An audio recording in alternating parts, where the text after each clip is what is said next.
Jaya Radha Madhava Kunja Bihari Jaya Radha Madhava Jaya Radha Madhava Kunja Bihari Jaya Radha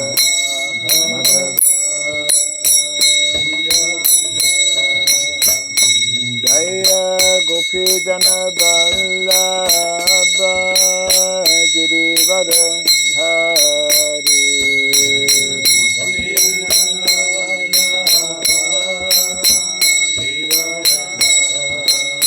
Jaya Gopi Jana Vallabha Girivara Hari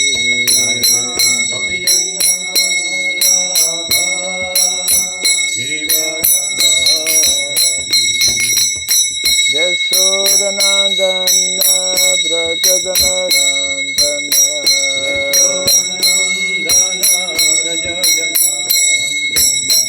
Yashodanandana Brajajanarandana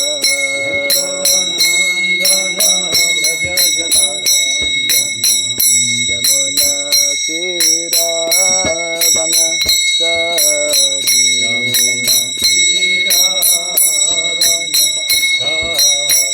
Yamuna Tira Vanachari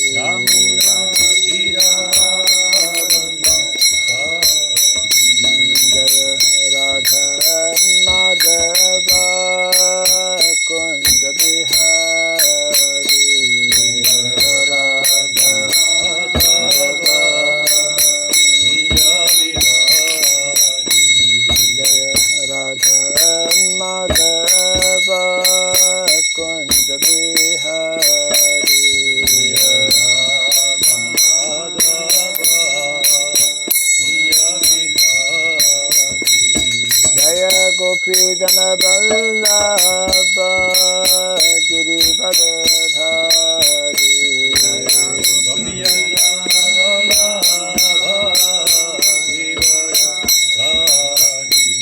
Jaya Gopi Jana Vallabha Girivara Dhari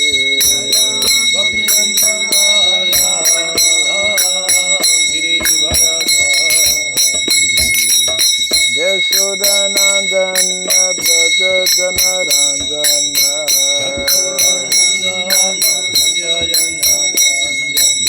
Yashodanandana Brajajanarandana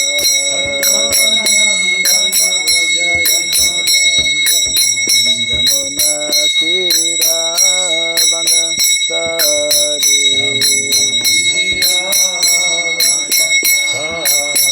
Yamuna Tira Vanachari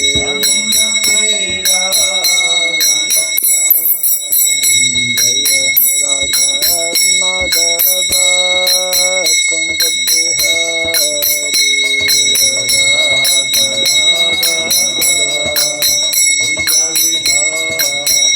Jaya Radha Madhava Kunja Bihari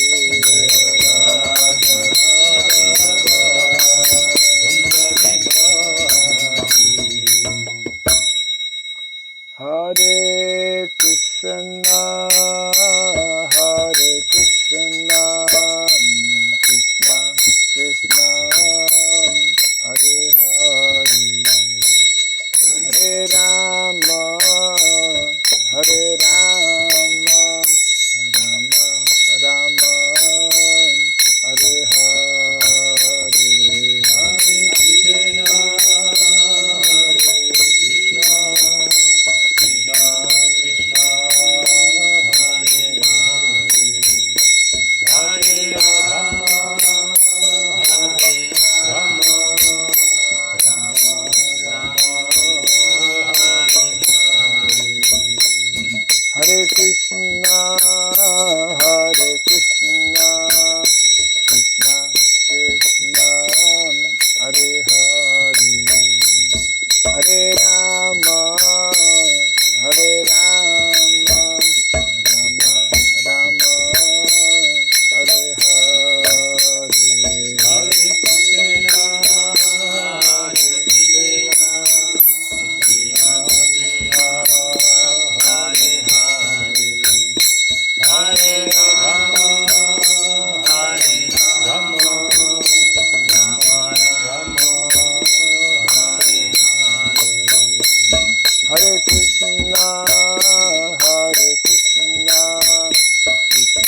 Hare Rama, Hare Rama, Rama Rama, Hare Hare,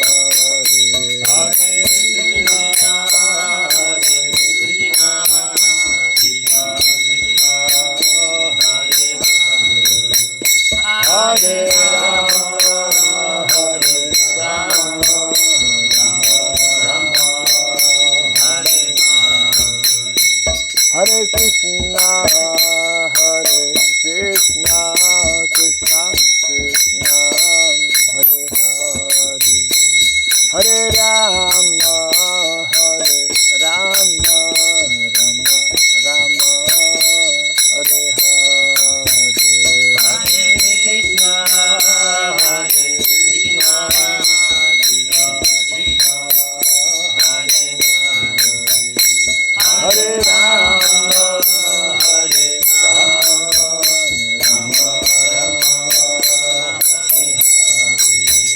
Hare, Hare Krishna, Krishna Krishna, Hare Hare, Hare Rama, Rama Hare Krishna, Krishna Krishna, Hare Hare, Hare Rama, Rama Rama, Hare Hare, Hare Krishna, Krishna Krishna, Hare Rama, Rama Rama, Hare Hare, Hare Krishna, Krishna Krishna, Hare Hare, Hare Rama, Rama Rama, Hare Hare, Hare Krishna, Krishna Krishna, Hare Hare, Hare Rama, Rama Rama,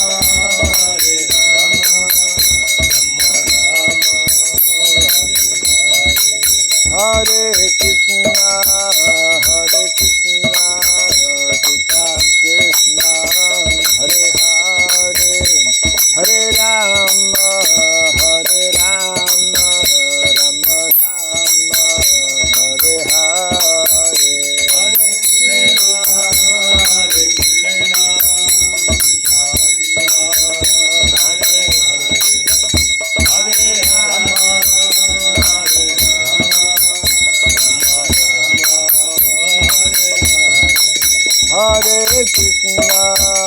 Hare Krishna, Krishna Krishna, Hare Hare, Hare Rama, Rama Rama, Hare Hare, Hare Krishna, Krishna Krishna, Hare Hare, Hare Rama,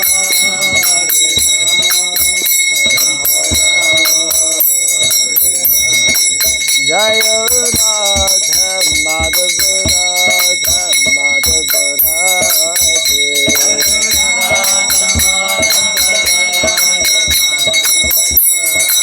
Jaya Radha Madhav, Radha Madhav, Radhe,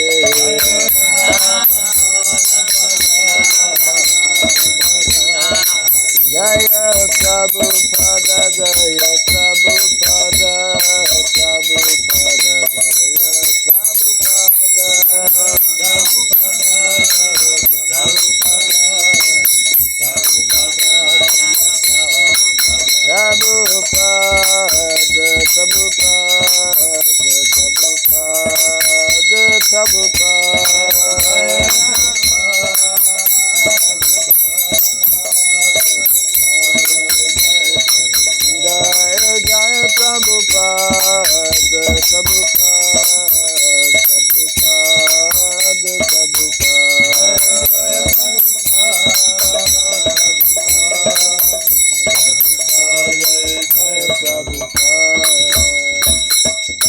Gaur Pimanande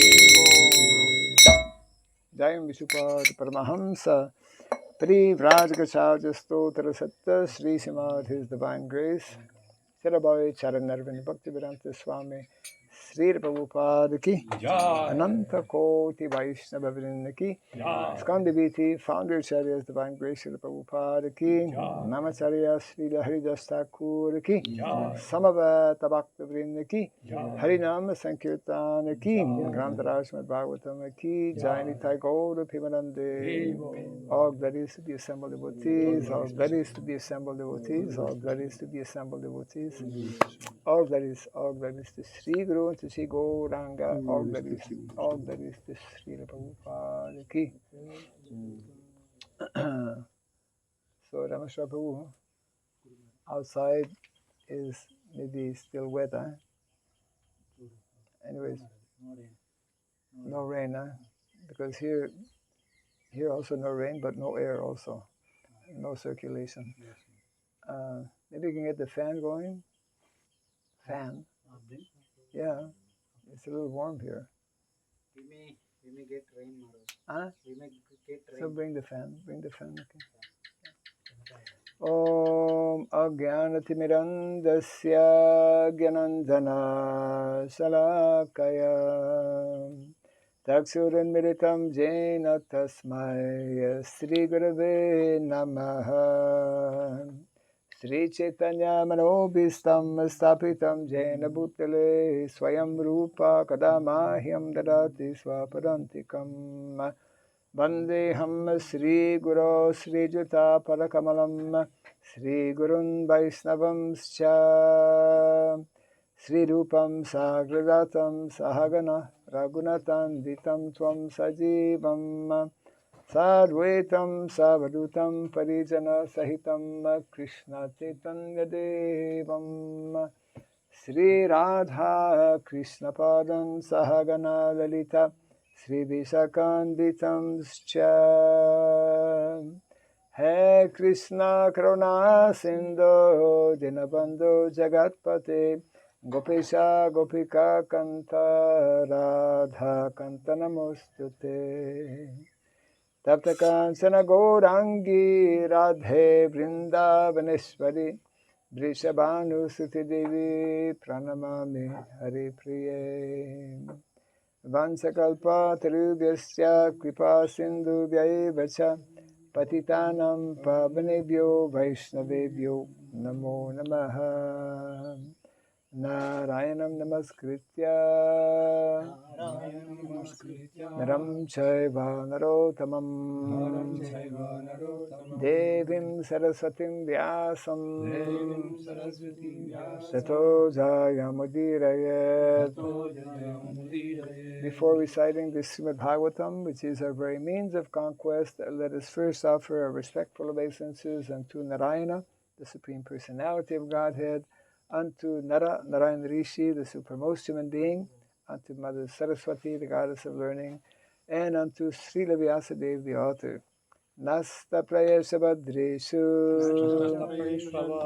Nityam Bhagavata Sevaya Bhagavati Tamashloke Bhaktir Bhaviti Naistiki.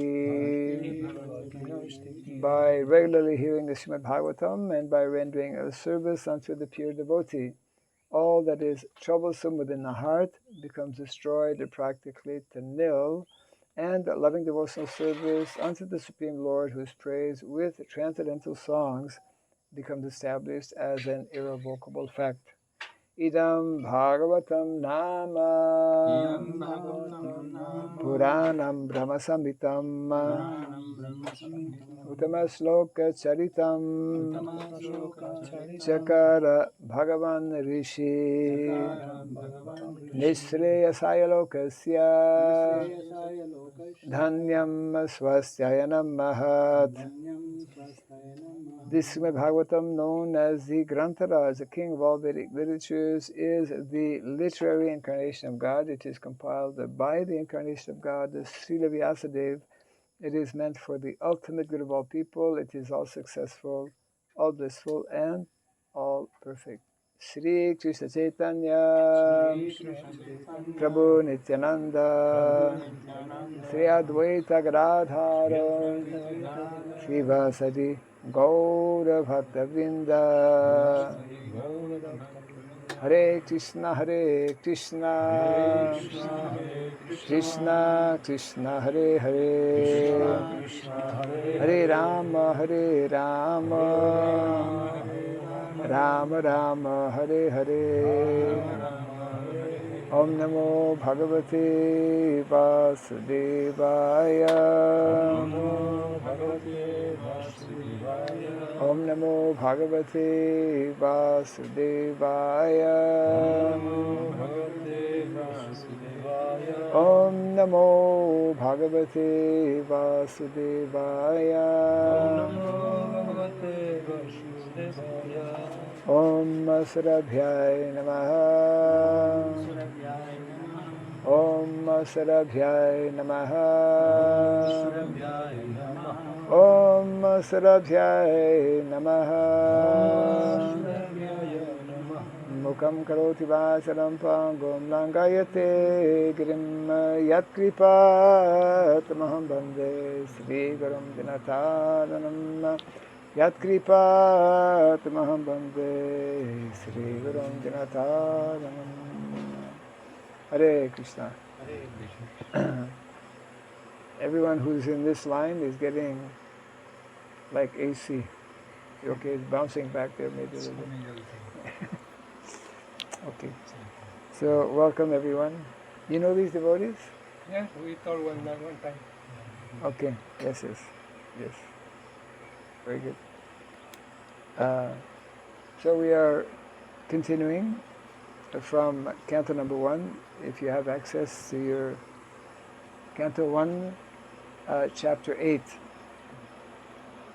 which is the chapter, the prayers by Queen Kunti Devi, and the text today is, let me see,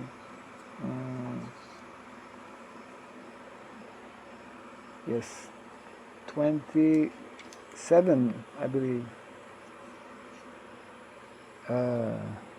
Well, that's okay.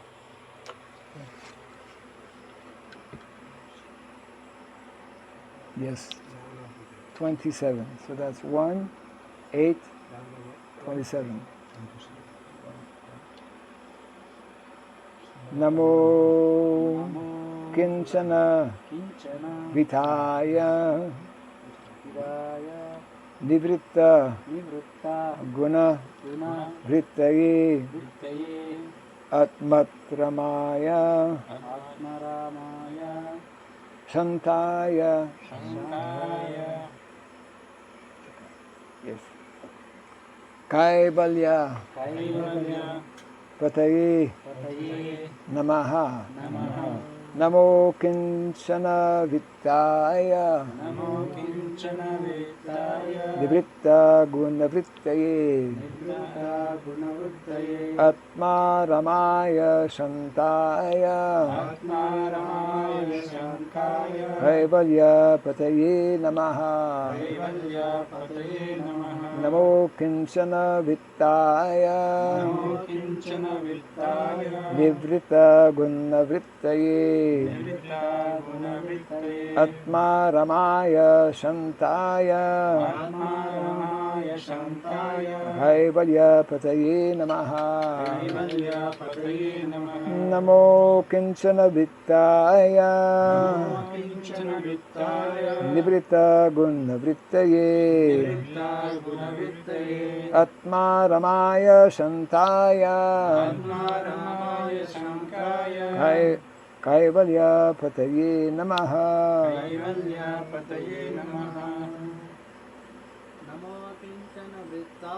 Namo Kinchana Vittaya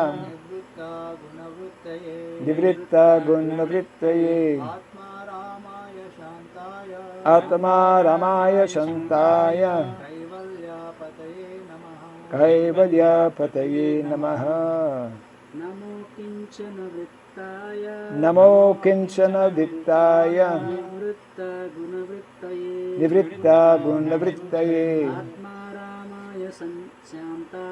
Atma Ramaya Shantaya Kaivalya Pataye Namaha.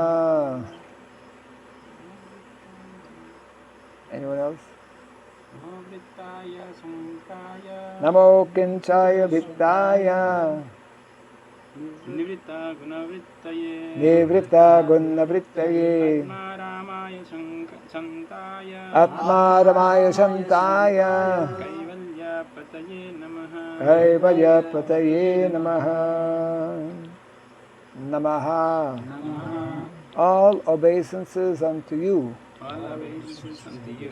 Akinchana Vittaya Akinchana Vittaya unto the property unto the property of the materially impoverished. Nivritta, completely transcendental completely transcendental to the actions of the material modes. of the material modes. Guna, Guna, material modes. material modes. Vrittaye, Vrittaye, affection. affection. Atma, Atma Aramaya, Atma Aramaya, one who is self-satisfied. one who is self-satisfied. Shantaya, Shantaya, the most gentle. the most gentle. Kaivalya Pataye, Kaivalya Pataye, unto the master of the monists. unto the master of the monists. Namaha, Namaha, bowing down. bowing down. Translation and purport by His Divine Grace A.C. Bhaktivedanta Swami Srila Prabhupada Ki. Jai.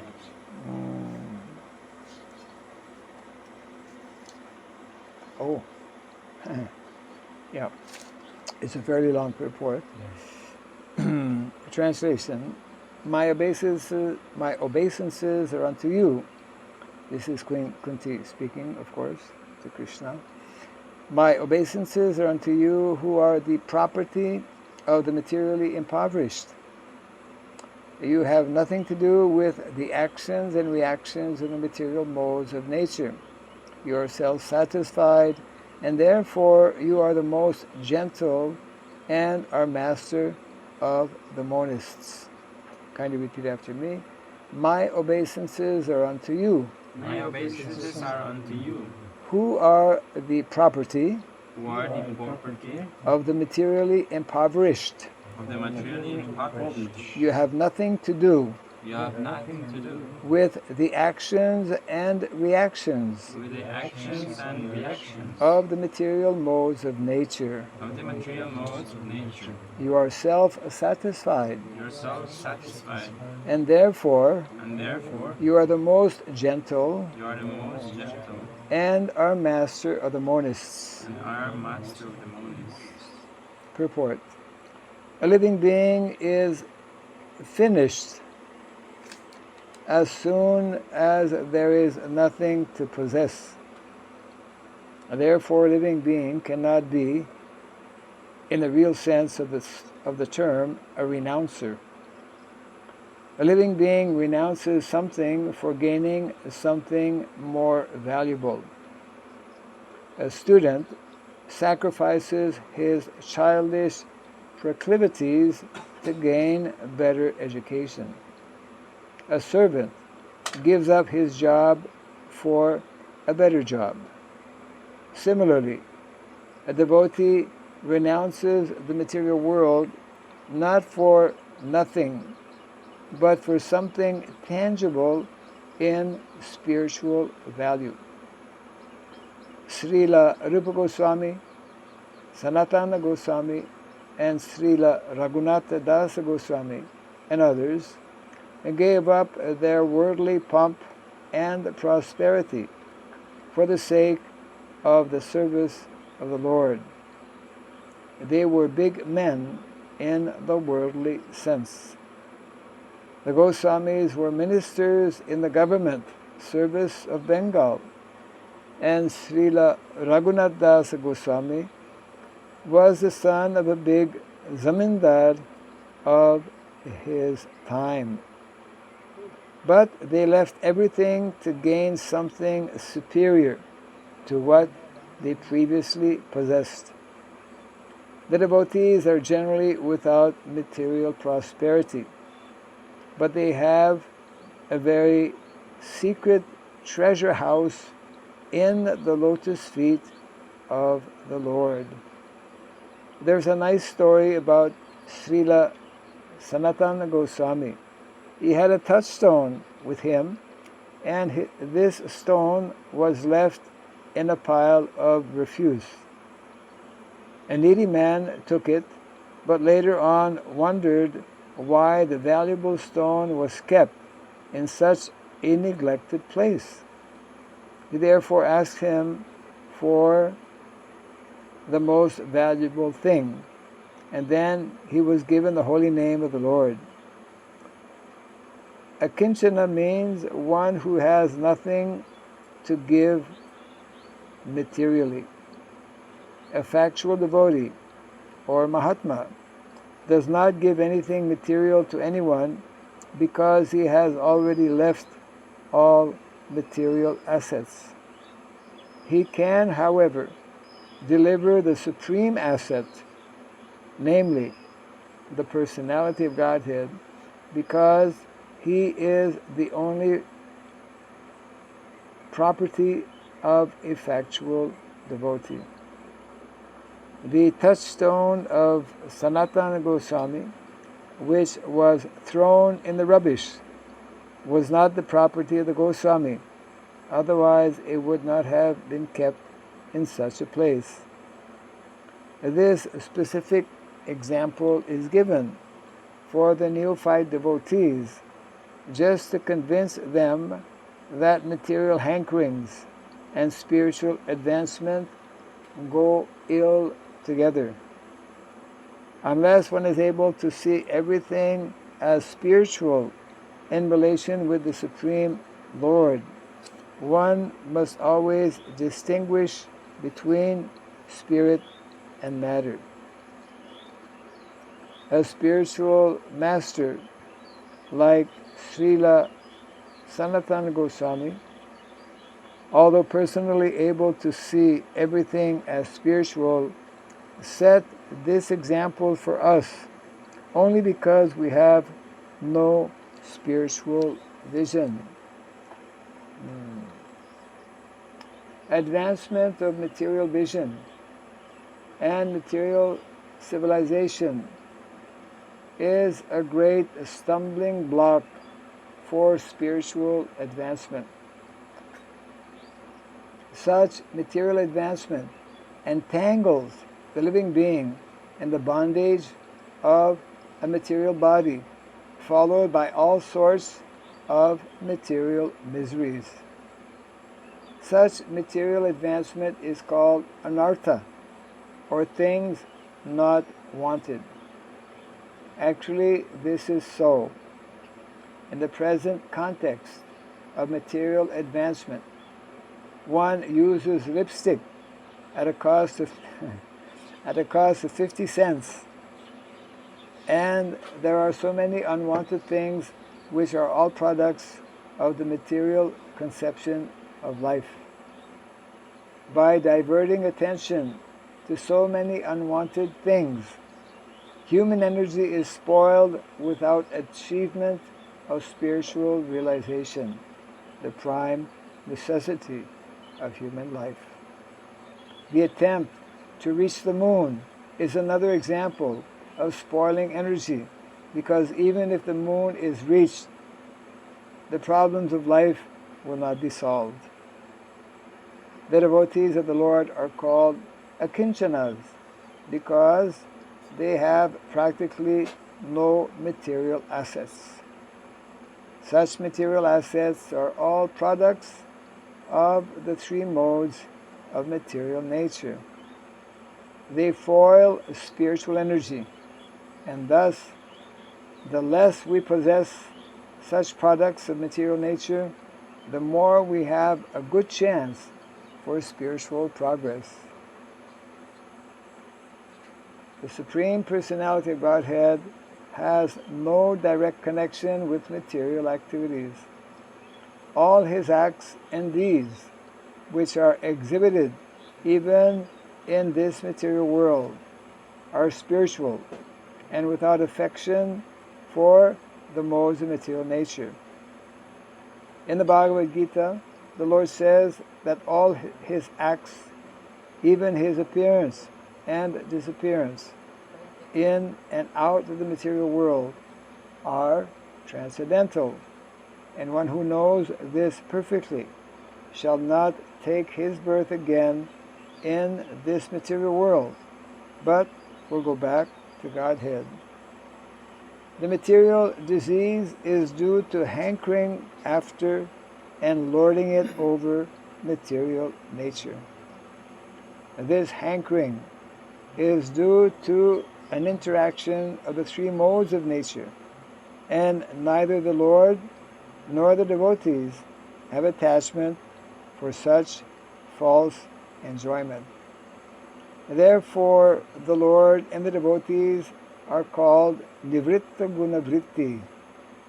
The perfect Nivritta Gunavritti is the Supreme Lord, because he never becomes attached by the modes of material nature, whereas the living beings have such a tendency. Some of them are entrapped by the illusory attraction of material nature. Because the Lord is the property of the devotees, and the devotees are the property of the Lord, reciprocally. The devotees are certainly transcendental to the modes of material nature. That is a natural conclusion. Such unalloyed devotees are distinct from the mixed devotees who approach the Lord for mitigation of miseries and poverty, or because of inquisitiveness and speculation.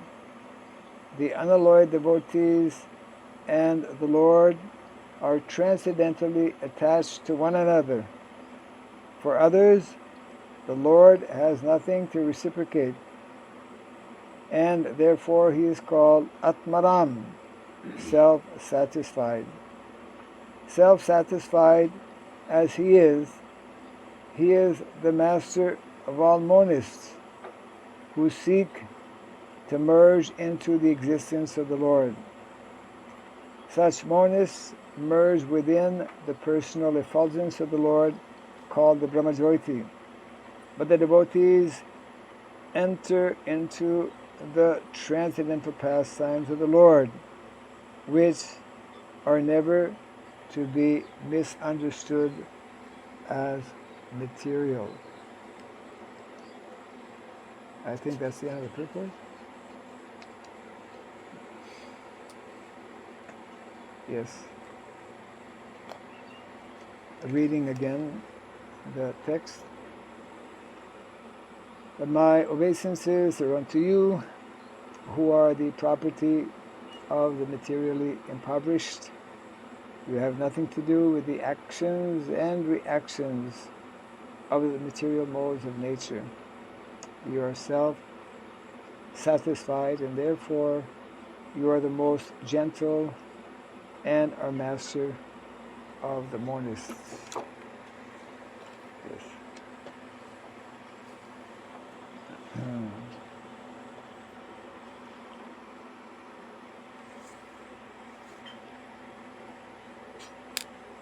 So here it is nicely explained how Queen Kunti, in her continuing prayers,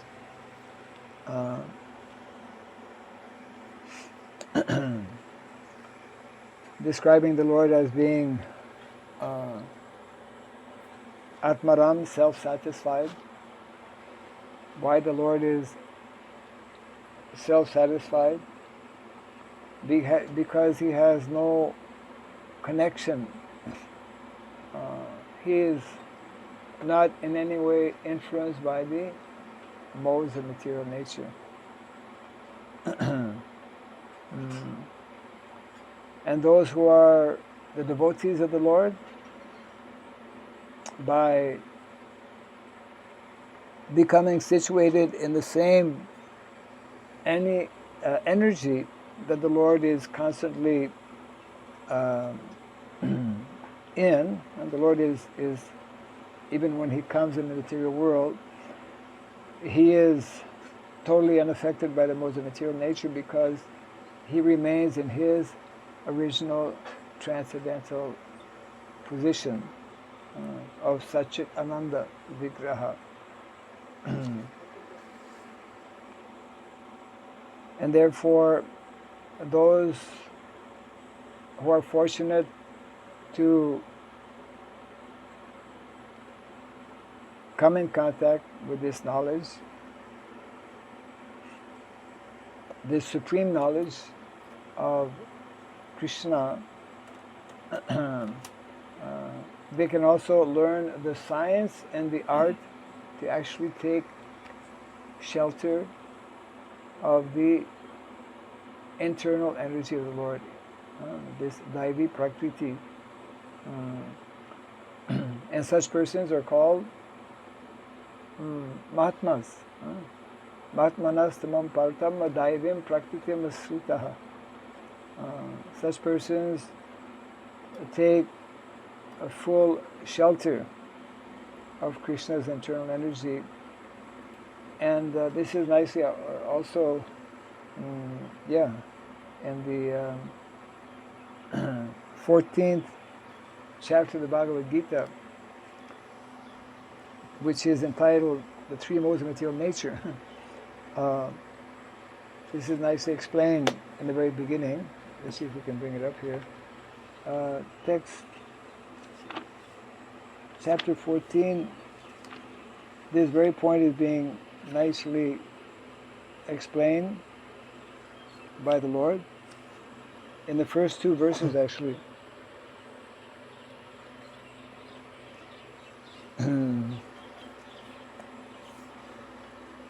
The first one, this is 14.1. Sri Bhagavan Uvacha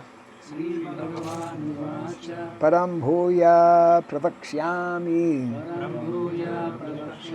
Jnanam Dhyanam Uttamam Yajgadva Munaya Sarve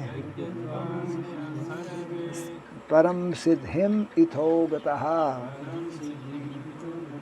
which translates as follows. The Blessed Lord said, "Again I shall declare to you this supreme wisdom, the best of all knowledge, knowing which all the sages have attained to supreme perfection." So this is like, since time immemorial, this transcendental knowledge is available and has been taken up, has been followed by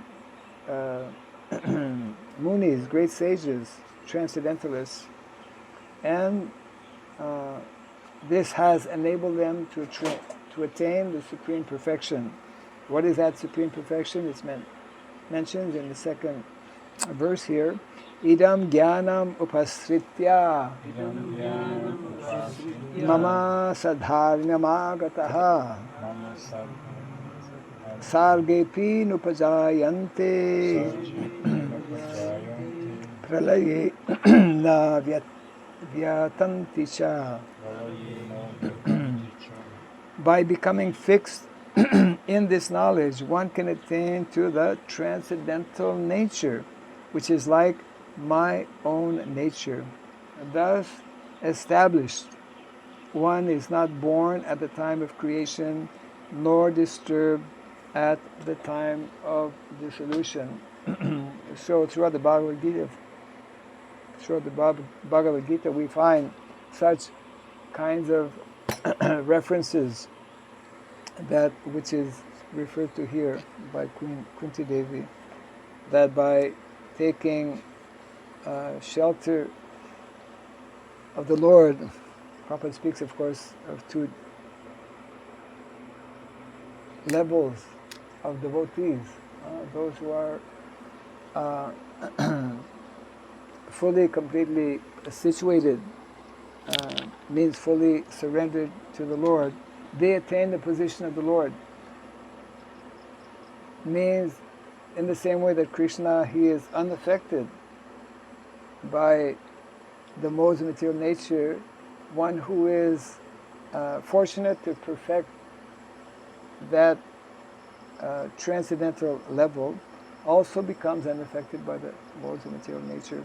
And only then he actually can develop this quality, which is being mentioned here, of being peaceful, of being gentle, isn't it?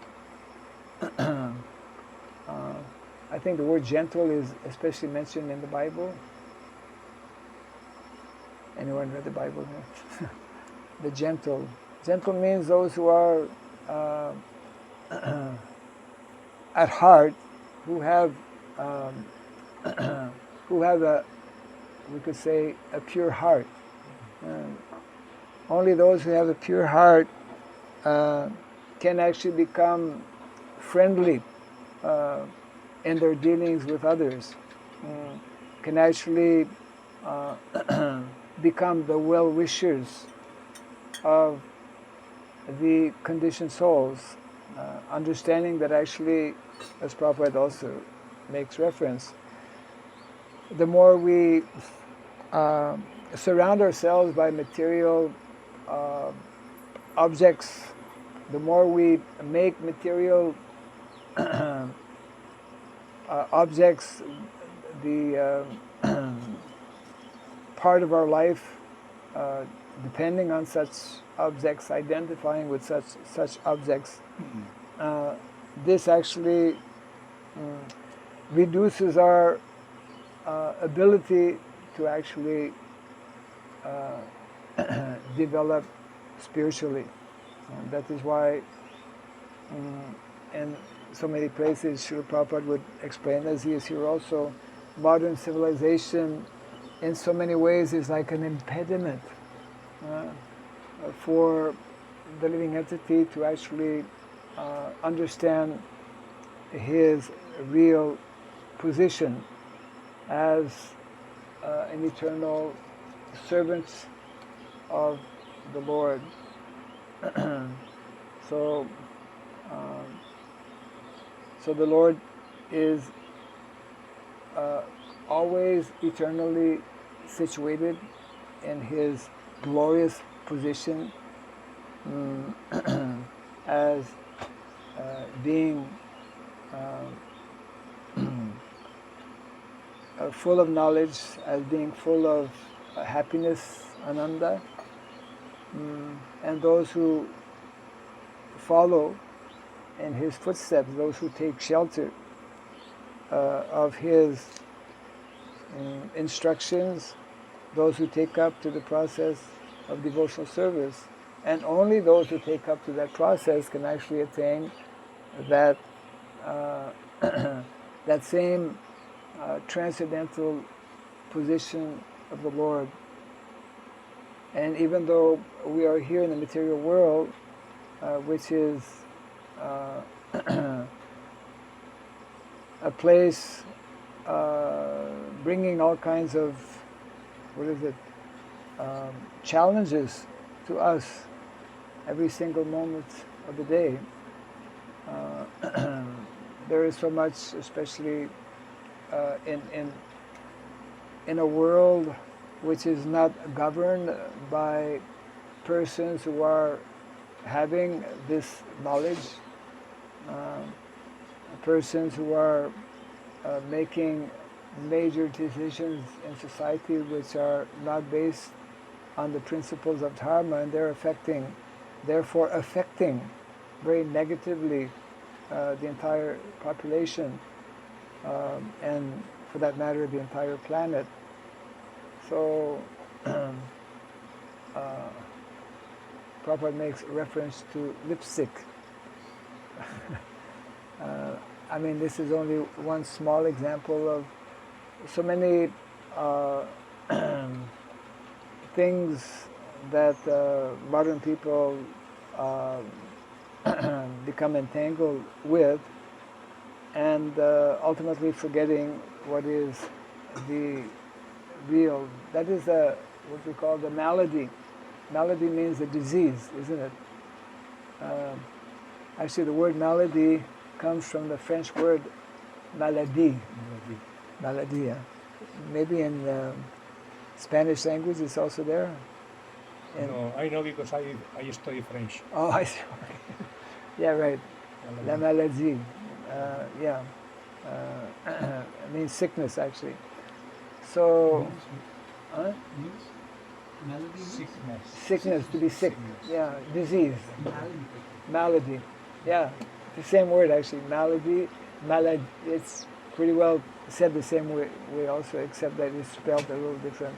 Malady has a dy at the end, but in French it's maladie, maladie, maladie. Yeah, anyway. So this is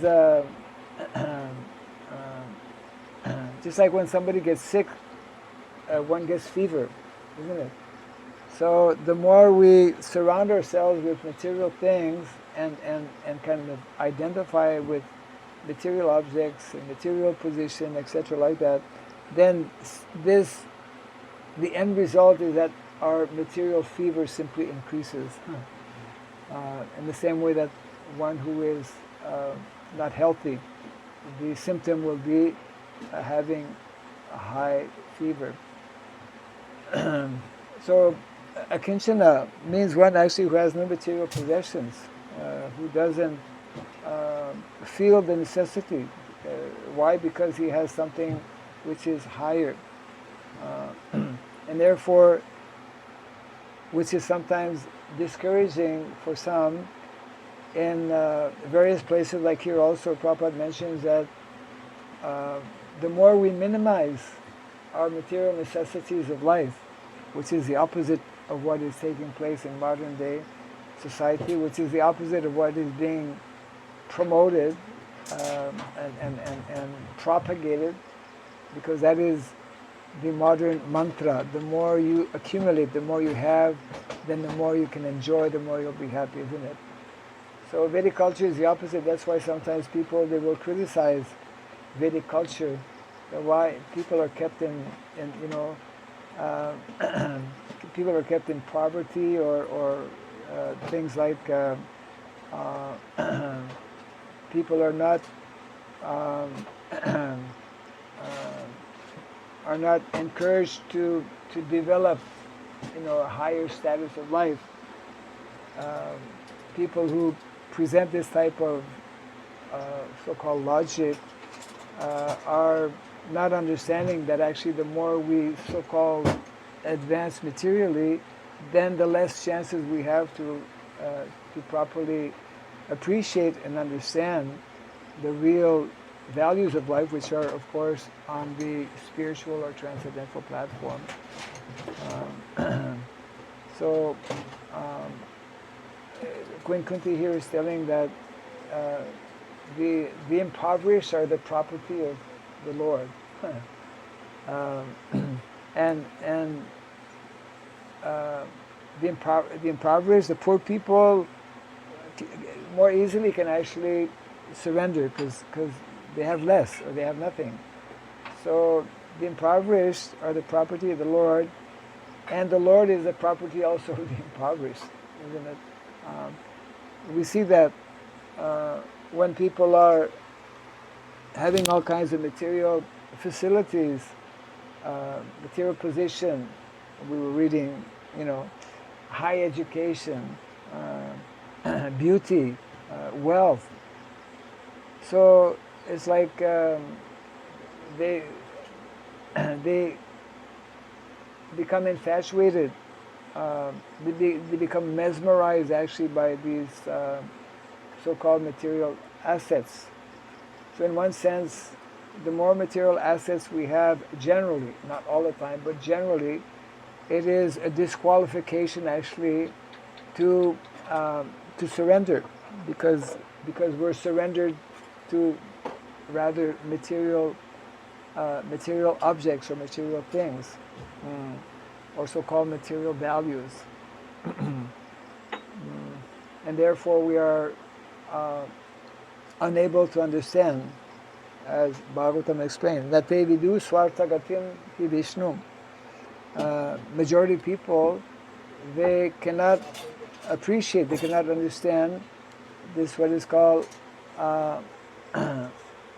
swartagatim, swartagatim. The artha means actually asset, isn't it? This human form of life. is a very unique asset, is meant to be understood and seen as a very special and unique opportunity, asset. It has that value which is not found in any other species of life. That special and unique value of being able to begin understanding our actual position, of being able to become actually fully happy and satisfied only when we are disconnected, or at least detached. We may still be connected with material things. We may even be, as we have some devotees who are millionaires. You know, it's not that by becoming a devotee you have to empty your bank account. Of course, you should direct your bank account towards Krishna's activities and supporting and promoting Krishna consciousness. But a devotee is someone who has found the real, just like this nice story that Prabhupada is relating in the purport of Sanatana Goswami, who had a touchstone and who who allowed this thief to actually take it, but then told him that there's something much better than a touchstone, and he gave him the holy name.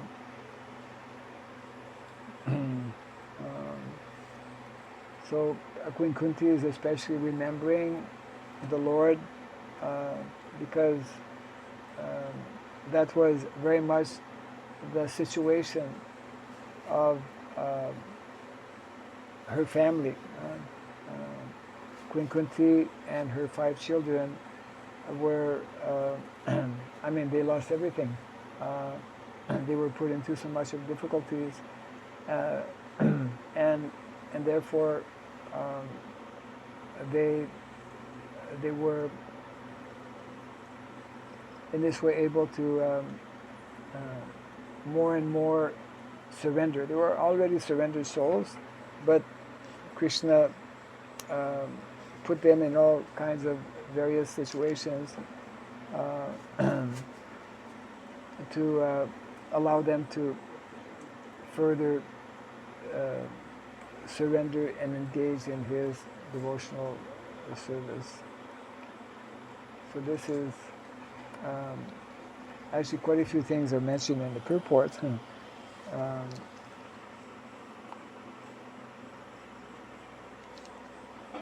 I'll just read again the verse. Okay, it's probably good. You can leave it out for a few minutes. We can hear ourselves. Otherwise, it's like I kind of like find myself having to shout. This is our text again with and my obeisances are unto you who are the property of the materially impoverished. You have nothing to do with the actions and reactions of the material modes of nature. You are well self-satisfied, and therefore you are the most gentle and our master of the monists. Yeah. So some thoughts or questions on this? I mean, there are many things in the purport to pick up on.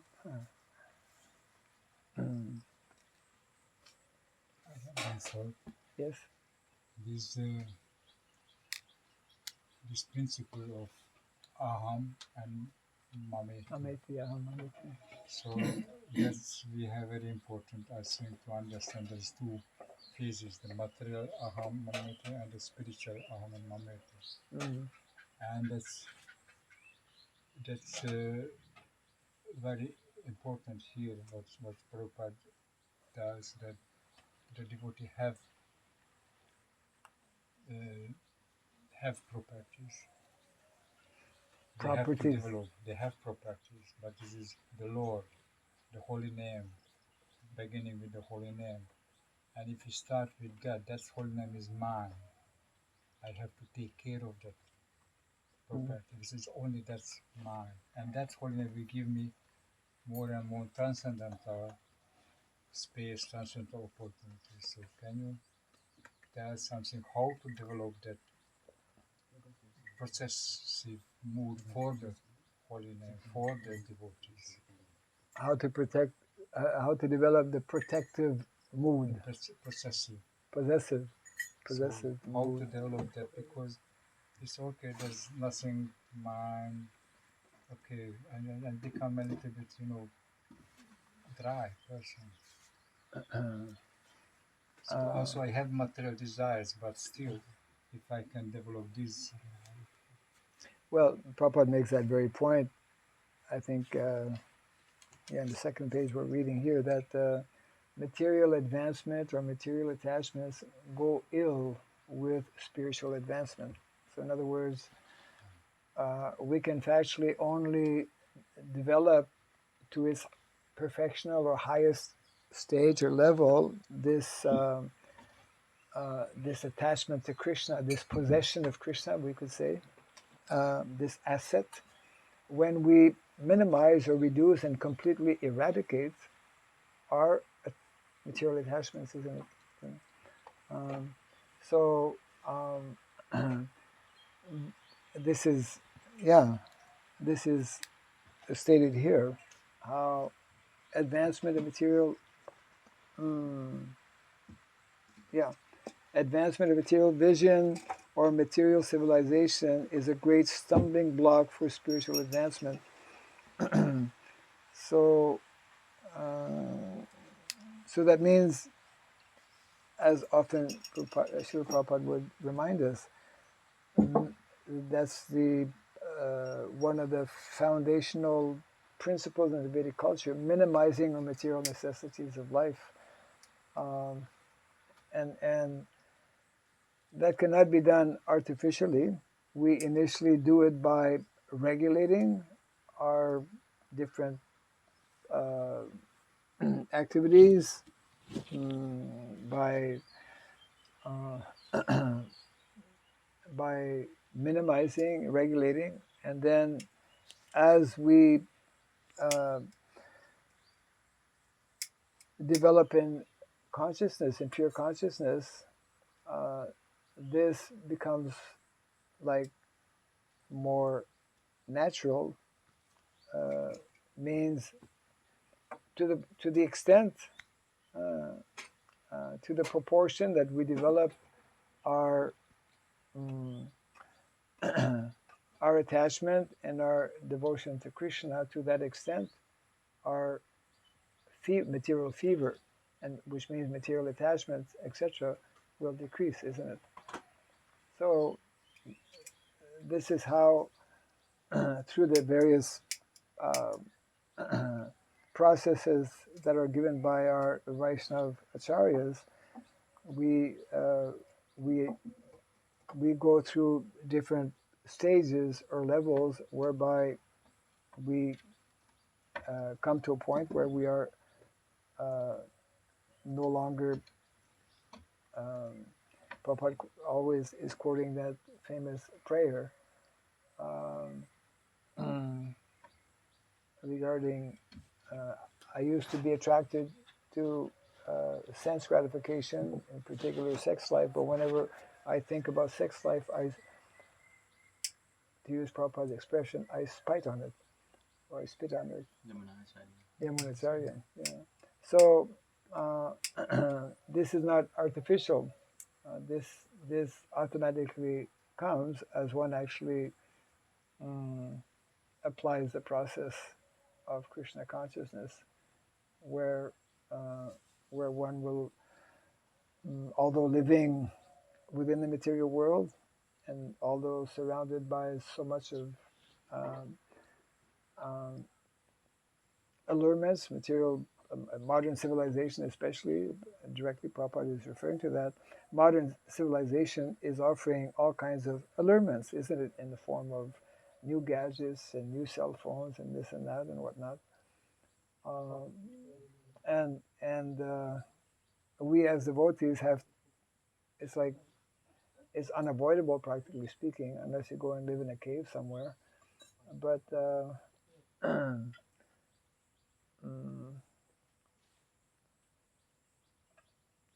so how your question or was how to I complete? really fear that Mahamantra is mine, devotees are mine, without material concept. Well, the less we are materially affected or the materially infected, the more we are, or the less rather, the less we are materially infected, then then we will more easily or more naturally develop spiritual attachment, isn't it? Can I think you are mine? Can I think Can you that? think? Can I feel that you, His Holiness, Bhakti Raghava Maharaj is mine? Can I get that feeling and it's rightful feeling or it's false? Yeah, we should develop attachment for devotees. Yeah. We should, we should. I mean, the more we, um, the more we understand the value of devotional service of Krishna, then anything and anyone and anything connected with that draws our attention, and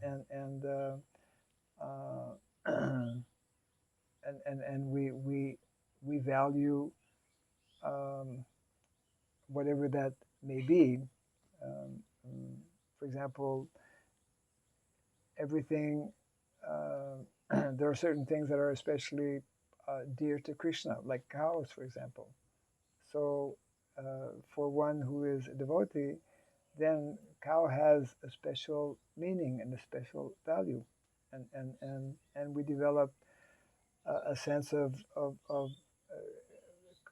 connection, and want to serve cows, want to be with cows. Um, Same thing with devotees. The more we understand how devotees are, they're serving Krishna, they're interacting with Krishna in different ways. So we want to be with devotees to develop that type of consciousness. So we that type of attraction, that type of attachment is healthy. As Prabhupada would say, we cannot stop desire. Desire is built in, because desire, if there's no desire, then there won't be any exchange, isn't it? Loving exchange between individuals. So we have to shift that material desire, which is connected with material attachment, to spiritual desire, to spiritual attachment. And therefore, it's quite natural that we are attached to Holy Dham, we're attached to Vaishnavas, we should develop more and more attachment, attraction for all things in relation to Krishna. Yeah. Yes. Right. This purport here. Prabhupada is saying that this specific example is given for the neophyte devotees just to convince them that the material hankerings and spiritual advancement go ill together. Can you repeat that? This specific example, That was referring to Sanatana Goswami okay, yeah, touchstone. touched on. And this specific example is given for the neophyte devotees just to convince them that material hankerings and spiritual advancement go together. Unless one is able to see everything as spiritual in relation with the Supreme Lord, one must always distinguish between spirit and matter. But as we are seeing now, I mean, obviously, because as we want to increase the spiritual movement, we have to deal with matter. We are, dealing with the world around. So is this because this is the first canto, and it is primarily for people who are coming to Krishna consciousness? That Prabhupada is using the word neophyte devotees, or because ultimately we see that we are actually interacting with a lot of material things and making material arrangements, and it is required for even to kind of basically do some spiritual activity. We need food, we need houses, we need Yes, something clothing. overhead. Yeah. So, Correct. how do we? Is it because it's a neophyte stage that this is being said that you have to give it up? But then, at what stage can we actually start dealing with it? Because when we're dealing with this material world, immediately we have two things.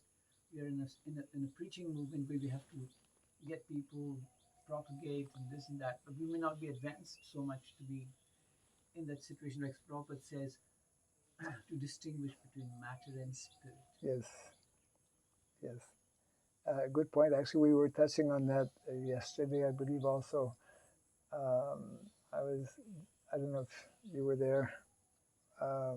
Some little interaction with Bhakti Vigyan Maharaj regarding material things or matter, and because he was quoting how we as devotees, Krishna consciousness as a process, we have the spiritual solution to all the material problems, which is true. My point was that not only do we have spiritual solution to all the material problems, we as devotees who have knowledge that is given from the Vedic literatures, in addition, we also have material solutions to material problems. It's a very important point because we are here in the material world, as Krishna points out in the 7th chapter, 2nd verse, that knowledge means understanding the difference between matter and spirit. Understanding those two realities of life. So the neophyte stage is that generally we become overly entangled with the material aspect, and we don't know how to very often balance it with the spiritual dimension. So one who becomes an advanced devotee, is someone who knows how to use or utilize, how to deal with the material energy without becoming under the influence of that material energy. In other words, detachment from matter is not simply giving up something material, but is giving up our attachment and our dependence on that something material. Just like like money. Every devotee, especially householders, they need money in our modern day setup. In the Vedic culture, that was less of a reality. Because money was seen in a different different way. Values were seen in a different way. So we utilize money. We need to utilize money for meeting our different necessities of life, but we don't have, by the cultivation of Krishna consciousness, we don't develop that, let's say, over attachment to money. We need money, and we utilize it in Krishna's service, and that activity of utilizing money in Krishna's service therefore becomes spiritualized. But it's still money, but it's, as Prabhupada would say, Krishna is the money.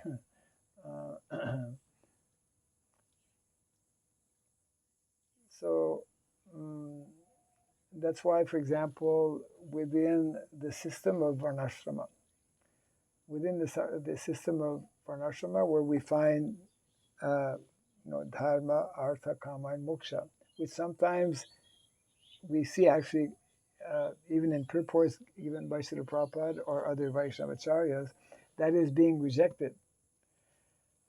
That cannot be totally rejected. It can be rejected if it is simply on the bodily and material platform, because kama can be taken in two senses. Dharma also, isn't it? Dharma, I mean, at the very beginning of the Bhagavatam rejects dharma. Dharma pojito kaita vatra. Whatever is materially contaminated, including dharma, we reject that kind of dharma. We reject anything and everything that is materially infected or contaminated. But dharma, savai pumsam paro dharma, there is such a thing as param dharma, pure dharma. That we don't reject.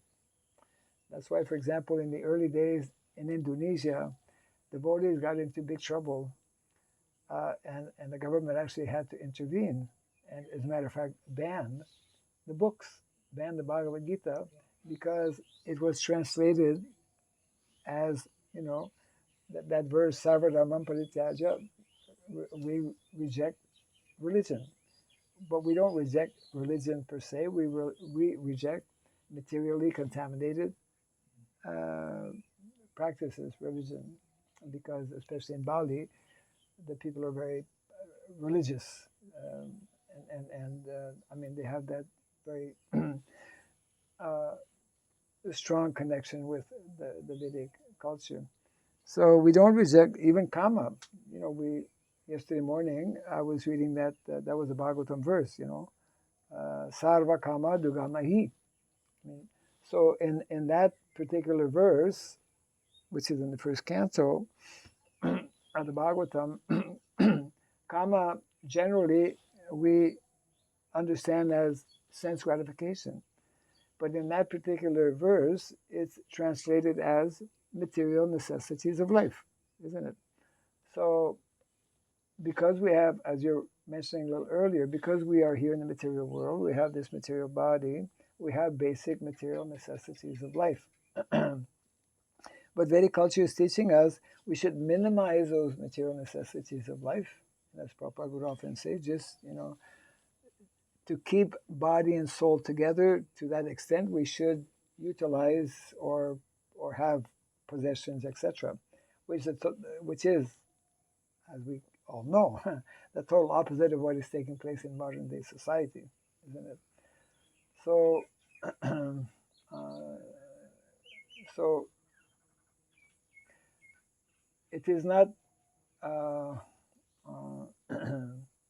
necessarily a neophyte mentality to deal with matter or to utilize material things. It depends on the consciousness in which we are doing that,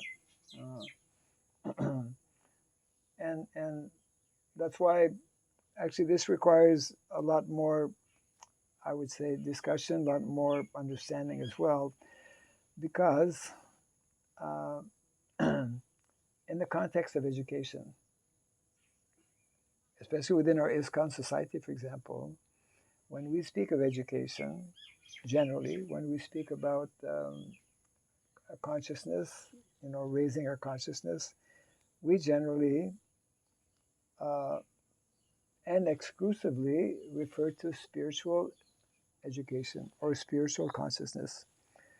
Now, within the context of, let's say, and that's why the question that was being asked yesterday, 3 times actually, by Atul Krishna Prabhu, who's very much into education, in the context of these 7 purposes that were discussed, that was the last day yesterday, he was asking 3 times actually to different people. He asked me also, where do these 4 levels, let's say these 4 degrees that Prabhupada spoke about, Bhakti Shastri, Bhakti Bible, Bhakti Vedanta, Bhakti Sarvabhauma, that Prabhupada spoke about in the very beginning, where do they fit? That was his question. Where do they fit within the 7 purposes of ISKCON? So the idea is, I mean, time was very less, but I commented briefly that actually these are especially connected with brahmanas. And actually later on, Japtakmar spoke and he was mentioning, because he was there in the early days when Prabhupada actually was himself giving Bhakti Shastri. And Prabhupada had mentioned that actually anyone who wants to become a brahmana, he should have Bhakti Shastri. And that's a kind of a standard now within our ISKCON society. So in those early days, we know that actually the main emphasis was on creating brahmanas. And to create brahmanas, you need to have individuals who are thoroughly, knowledgeable about these different levels, beginning with, Bhagavad Gita. Just like each level has up until, including like Chaitanya Charitamrita, which is like the postgraduate. Somebody mentioned, I think it was, it was mentioning that Chaitanya Charitamrita is like the PhD level. I mean, it's the topmost level.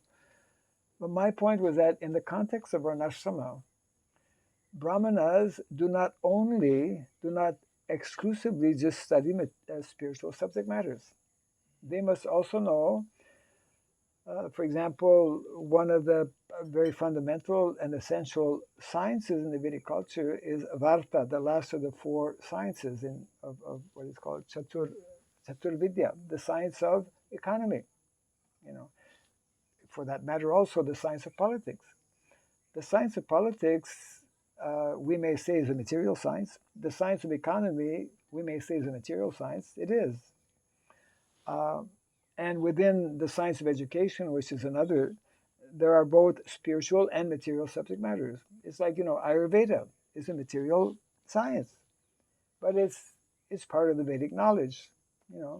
Vedic economy is part of the Vedic knowledge.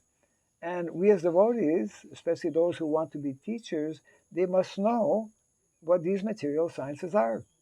One of our drawbacks and one of our weaknesses, I would say, in the context of what is taking place in the world today, where just this one example of farming, isn't it? Where the whole world has gone on a tangent, is totally off, because we're depleting our natural resources, we're destroying, nature in so many ways, and the whole our soil is practically destroyed because we have deviated from doing things properly. We've been exploiting Mother Nature. We've been polluting her with all kinds of chemical fertilizers, etc. So unless our devotees understand what is,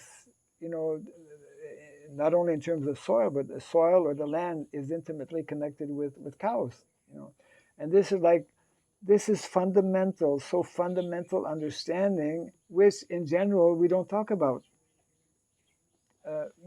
amongst our devotees, or as part of education that we may be teaching in Gurukula. I don't know to what extent that is there, but these are things especially that were meant and that are still meant to be taken up in Varnashram College.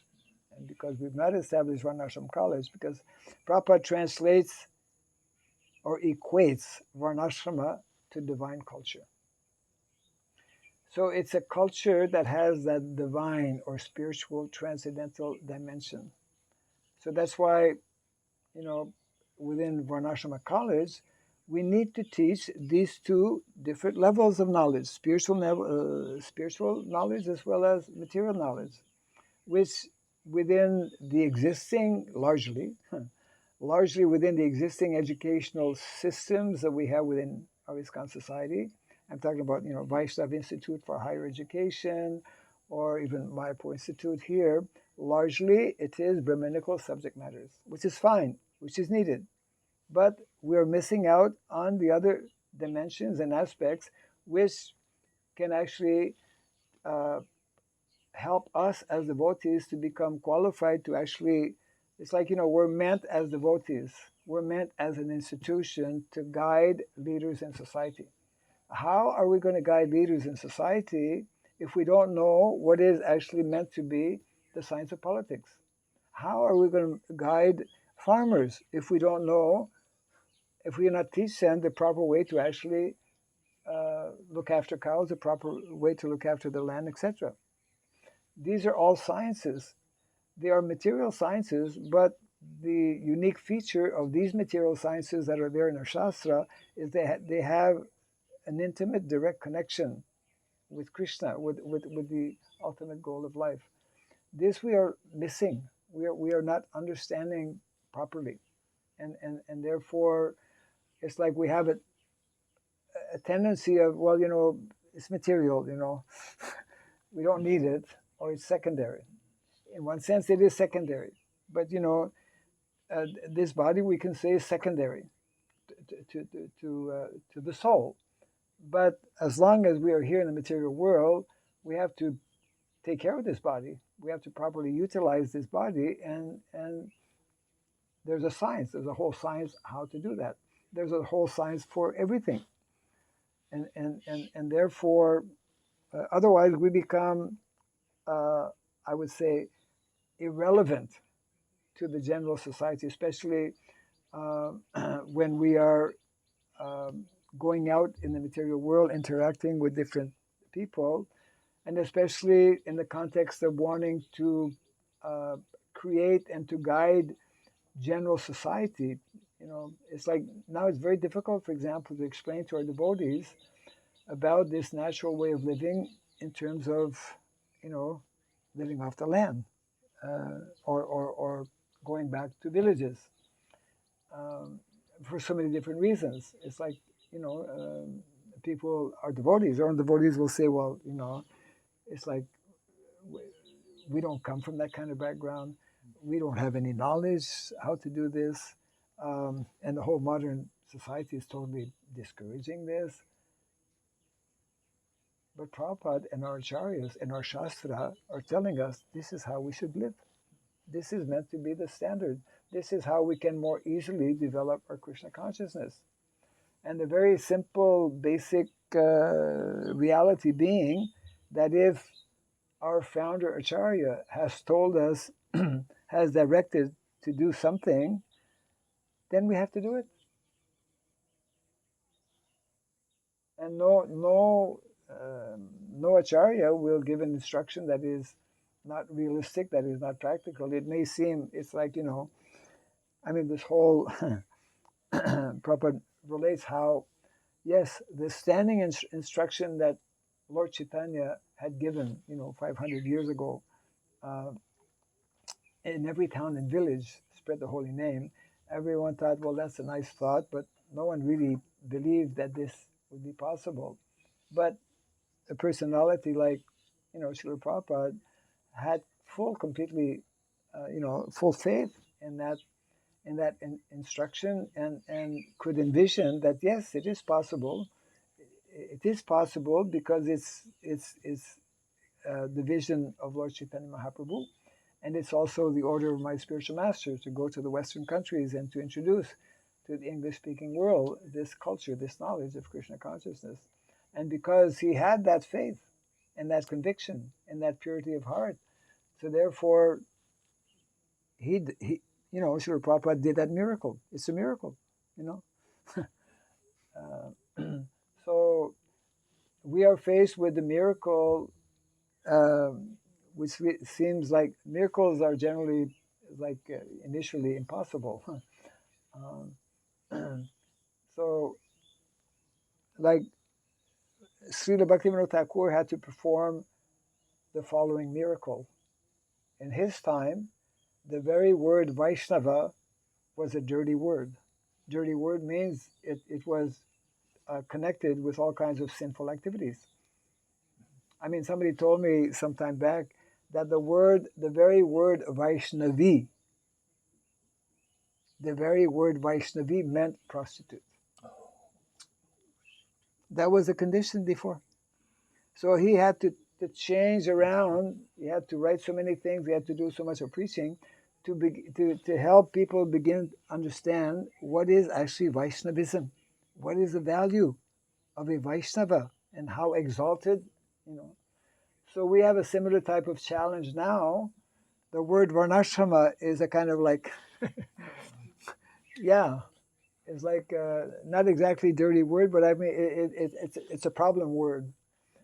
Some people refer to varnashrama as the V word, the V word, you know, because so many people don't want to touch it.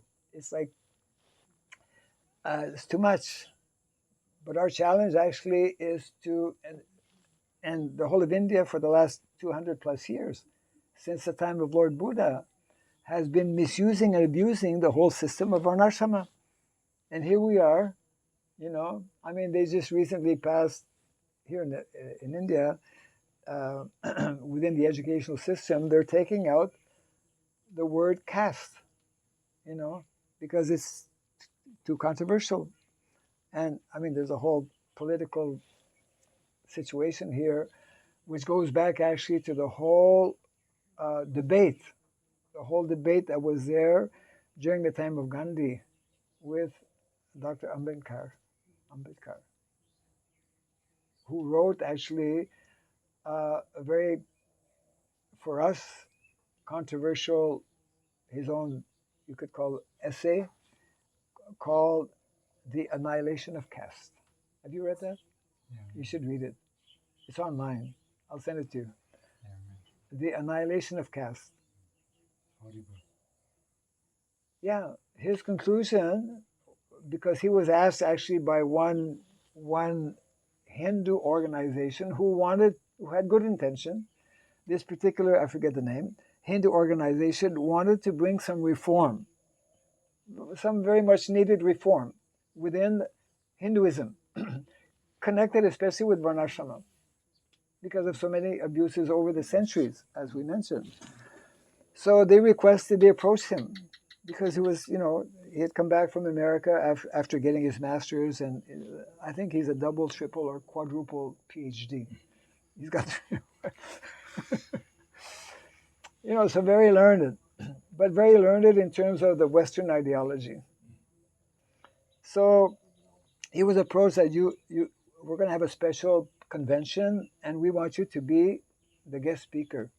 Can you kindly accept the invitation? And can you write, you know, a paper that you will read as our guest speaker? So he accepted the invitation, and then he sent them his paper. And when they read the paper, they said, "Oh, this is too much. This is too heavy." So they wrote back to him, and they said, "We're sorry, but you know we can't go through with this." So he became very upset, naturally. And he decided to publish. He never did attend that convention, but he decided to publish his paper, which was The Annihilation of Caste. I mean, every devotee should actually read this. And what is the end conclusion? What is the main theme? Is that actually, in order to correct the imbalances and whatever it is that's not working within the system of varnashrama, whatever is not working within Hinduism, especially in connection with caste and varnashram, the only way, and it gives different arguments, the only way to correct this is by rejecting the Vedas. We have to totally reject the Vedas. And he became a Buddhist in the last part of his life, the last year of his life, and he brought so many people with him. This controversy is still on today. And the idea is that unless our devotees have a very deep and clear understanding, because that's our challenge right now. I mean, Prabhupada, when he speaks about 50% of his mission, means to establish Varnashrama culture. And it's like I mentioned, you know, it's like during Bhaktivinoda Thakur's time, seemed like an impossibility. But actually, that order has been given to us. And I would say that the secret, you know, the key to opening this is by having our devotees begin to understand, at least begin to understand, this whole aspect of Vedic culture being agrarian culture. Otherwise, it won't happen. And which is another major challenge. It's like because whole modern civilization is more and more towards ever increasing urbanization. But we know how modern day urbanization is just, as Prabhupada said, modern civilization is a killing civilization. It's destroying us. I mean, literally, on all levels. So unless our devotees begin to understand that this is not really where we should be living as devotees, as families, we can be there for preaching, but we should only be there for preaching purposes. But we should, Prabhupada told us so many times, in so many ways, that devotees should live in self-sufficient communities. They should grow their own food, and regardless if whatever happens to modern day society, we should try to live as we should be as least dependent on the whole modern setup. The more we understand that the whole modern setup, the whole modern civilization is based on unsustainable concepts and principles, why we should rely on something that's doomed to perish, isn't it? But we're not catching even this very basic fundamental thing, instruction or principle. And it's only when we will begin to do that, then we will begin to understand. Because when you live, and of course, because you spent so many years, anyone who spent, you're also coming from a background of, like farming background or village background, rural background, there's so many material things we need to know. How to grow food, how to get water, how to build a home, whatever, how to keep healthy. So material knowledge per se is not bad. When it is, we utilize all of this material knowledge to facilitate our practice ultimately of Krishna consciousness, isn't it? I mean, that's the whole purpose of Varnashram also. The whole Varnashram lifestyle is meant to facilitate and help us how to grow and progress in spiritual life. Otherwise, it's like Prabhupada says, our aim is not simply to be vegetarian. Vegetarian is not the aim. We are vegetarian because we can offer our food to the Lord, etc. Yes, we just got a signal. Sorry, I have No, service. please.